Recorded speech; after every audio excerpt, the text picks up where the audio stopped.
Student स्वागत है आप सभी का इस वीडियो में। तो बच्चों इस वीडियो में हम बेसलाइन टेस्ट 2021 कक्षा 10 के विषय विज्ञान का पूरा सॉल्यूशन आपको प्रोवाइड करवाने वाले। तो चलिए स्टूडेंट्स आज की इस वीडियो को हम शुरू करते हैं। इससे पहले अगर आप इस चैनल पर पहली बार आए तो बच्चों आप इस चैनल को सब्सक्राइब करके बेल आइकन को जरूर प्रेस कर लो, ताकि जब भी मैं कोई नेक्स्ट वीडियो अपलोड करूँ आपके नेक्स्ट पेपर के सॉल्यूशन का तो उसका नोटिफिकेशन आपको सबसे पहले मिले। और स्टूडेंट्स हम आपको बता दें कि आपके आपके 2 से 3 पेपर हमारे इस चैनल पर अपलोड किए जा चुके हैं उनको सॉल्यूशन। तो उन सॉल्यूशन को देखने के लिए आप इस वीडियो को देखने के बाद हमारे इस चैनल को चेकआउट कर सकते हैं। तो चलिए फ्रेंड्स आज की इस वीडियो को शुरू कर लेते थे। कक्षा 10वीं विषय विज्ञान है आपका विषय। देख लेते हैं बच्चों पूरा इसका आंसर हम। तो देखिए सबसे पहले आपका पार्ट है, तो पार्ट में आपके 20 क्वेश्चन, पार्ट बी में आपके 20 क्वेश्चन, मीन्स टोटल इसमें 40 क्वेश्चन आपको मिलेंगे पूरे न्यू टाइप। तो देखिए क्वेश्चन नंबर 1 में आपको पूछा गया है, मनुष्य के आहार नाल में पचे हुए भोजन का अवशोषण किस भाग में होता है। तो स्टूडेंट इसका आंसर जो आपका आएगा ब फाइनली छोटी आंत। जी हाँ, इसका राइट आंसर ब छोटी आंत हो जाएगा। इसके बाद आपका अगला है दूसरा, मनुष्य के मुंह में कितने प्रकार के दांत पाए जाते हैं। तो इसका आंसर आएगा 4। जी हाँ, बस आपका जो इसका भी ब आंसर सही हो जाएगा। इसके बाद अगला है आपका क्वेश्चन नंबर 3।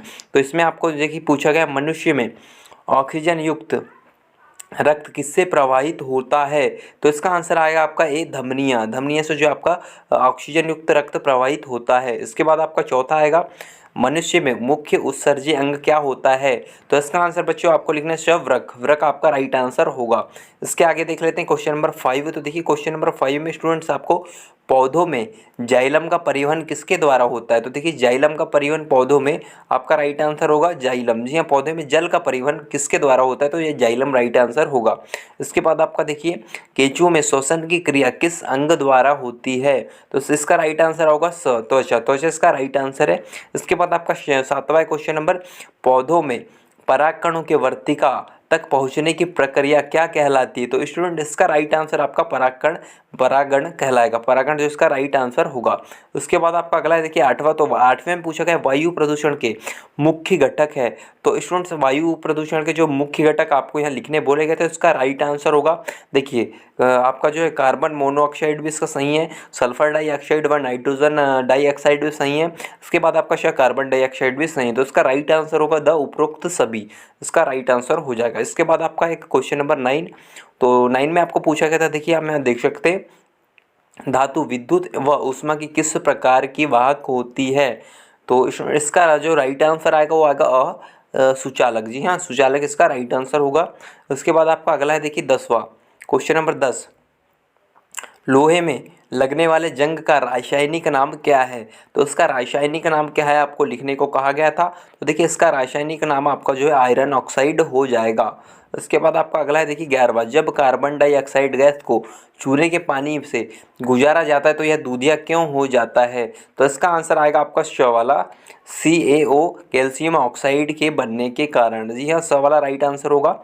इसके बाद आपका 12वां, सल्फ्यूरिक अम्ल का सूत्र क्या होता है। तो सल्फ्यूरिक अम्ल का सूत्र आपको यहाँ लिखने को कहा गया है। तो देखिए इसमें सही आंसर आपका H2SO4। जी हाँ, इसका राइट आंसर होगा। इसके बाद आपका टिंडल प्रभाव किससे संबंधित होता है। तो बच्चों इसका राइट आंसर आपका ब होगा, प्रकाश के परावर्तन से। इसके बाद आप देख सकते हैं क्वेश्चन नंबर 14, जिसमें आपको पूछा गया निम्नलिखित में से लैक्टिक अम्ल किस में उपस्थित होता है। तो इसका राइट आंसर आपका होगा दही में। दही में जो है लैक्टिक अम्ल पाया जाता है। इसके बाद आपका 15वां क्वेश्चन है, निम्नलिखित में से कौन सा रसायन चींटी के डंक में उपस्थित होता है। तो बच्चों इसका राइट आंसर होगा फॉर्मिक अम्ल। जी हाँ, फॉर्मिक जो चींटी के डंक में फॉर्मिक अम्ल पाया जाता है। इसके बाद आपका 16वां है, सूर्य से हम तक ऊष्मा निम्न में से कौन से प्रक्रम द्वारा पहुंचती है। तो स्टूडेंट इसका राइट आंसर होगा विकिरण। विकिरण द्वारा जो सूर्य से हम तक जो है ऊष्मा पहुंचती है। इसके बाद आपका अगला देखिए 17वां क्वेश्चन, यहाँ देख सकते हैं आप, दो अलग अलग द्रव्यमान की गेंद समान संवेग से आ रही है, कौन सी गेंद को रोकने में अधिक बल लगाना होगा। तो बच्चों इसका आंसर आपको देखिए आपको क्या लिखना पड़ेगा। इसका आंसर दो अलग अलग द्रव्यमान की गेंद जो समान वेग से यदि आ रही है, तो कौन सी गेंद को रोकने में अधिक बल लगेगा, ये आपको यहाँ पूछा गया। तो इसका आपको जो है भारी गेंद को आपको पता है कि रोकने में ज़्यादा समय लगेगा, तो बी आपका राइट आंसर होगा। इसके बाद आपका 18वां है बल द्वारा। जी हाँ, बल द्वारा आपको यहाँ कहा गया। तो इसका राइट आंसर आपका होगा उपरोक्त सभी कार्य किए जा सकते हैं। जी हाँ, इसका किसी कार की चाल बढ़ाई जा सकती है, किसी गतिशील गेंद की दिशा बदली जा सकती है, किसी स्थिर बक्से को गतिशील किया जा सकता है। तो इसका राइट आंसर होगा द।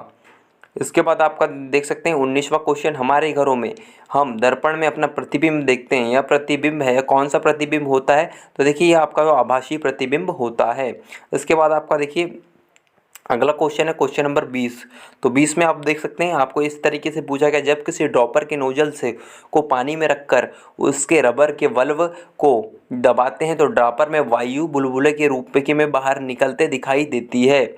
आगे पूछा गया बल्ब से दाब हटा लेने पर ड्रॉपर में पानी भर जाता है, ड्रॉपर में पानी चढ़ने का कारण है। तो ड्रॉपर में पानी चढ़ने का कारण क्या होता है? तो इसका होगा रबड़ का वल्व की प्रत्यास्थता। आपका श्योर राइट आंसर होगा। इसके बाद आपके यहाँ से पार्ट बी स्टार्ट होता है।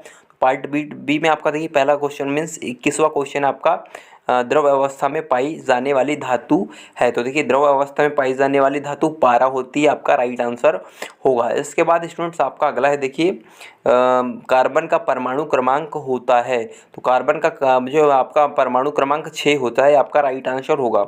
इसके बाद 23वां परमाणु के नाभिक की खोज किसने की थी, ये आपसे पूछा गया। तो इसमें आपका राइट आंसर होगा रदरफोर्ड ने की थी।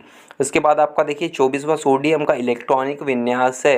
तो सोडियम का इलेक्ट्रॉनिक विन्यास आपका 281 होता है। इसके बाद आपका अगला 25वें दूध से दही का बनना किस प्रकार के परिवर्तन का उदाहरण है? तो स्टूडेंट इसका आपका राइट आंसर लिखना है आपको रासायनिक परिवर्तन का, ब वाला सही हो जाएगा। इसके बाद देख लेते हैं अपना अगला क्वेश्चन है 26वां, जिसमें पूछा गया लकड़ी से लकड़ी का बुरादा बनना किस प्रकार के परिवर्तन का उदाहरण है? तो स्टूडेंट इसका राइट आंसर होगा भौतिक परिवर्तन का, अ वाला आपका ये राइट आंसर होगा 26वीं का। इसके बाद आपका 27वां, जब दो या दो से अधिक तत्वों को निश्चित अनुपात में मिलाया जाता है तो निर्माण होता है। तो बच्चों इसका राइट आंसर होगा यौगिक का। यौगिक जो है, यौगिक दो या दो से अधिक तत्वों के मेल को यौगिक कहा जाता है।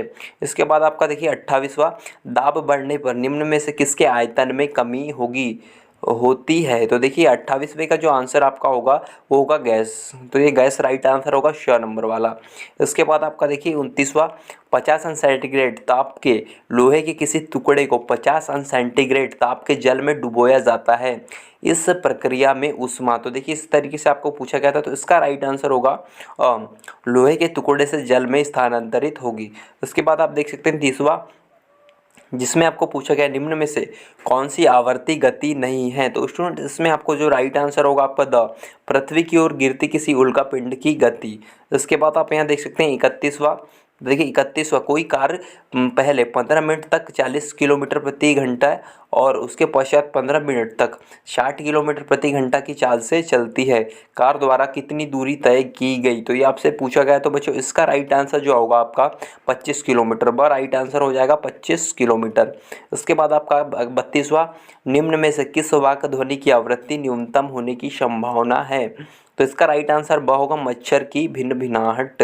इसके बाद आपका अगला देखिए 33वां, वायु से होकर विद्युत प्रवाहित हो सकती है। तो स्टूडेंट इसमें आपको लिखना देखिए कभी नहीं, जो है कभी नहीं इसका राइट आंसर होगा। इसके बाद आपका 34वां है, जीवन की मूलभूत इकाई है।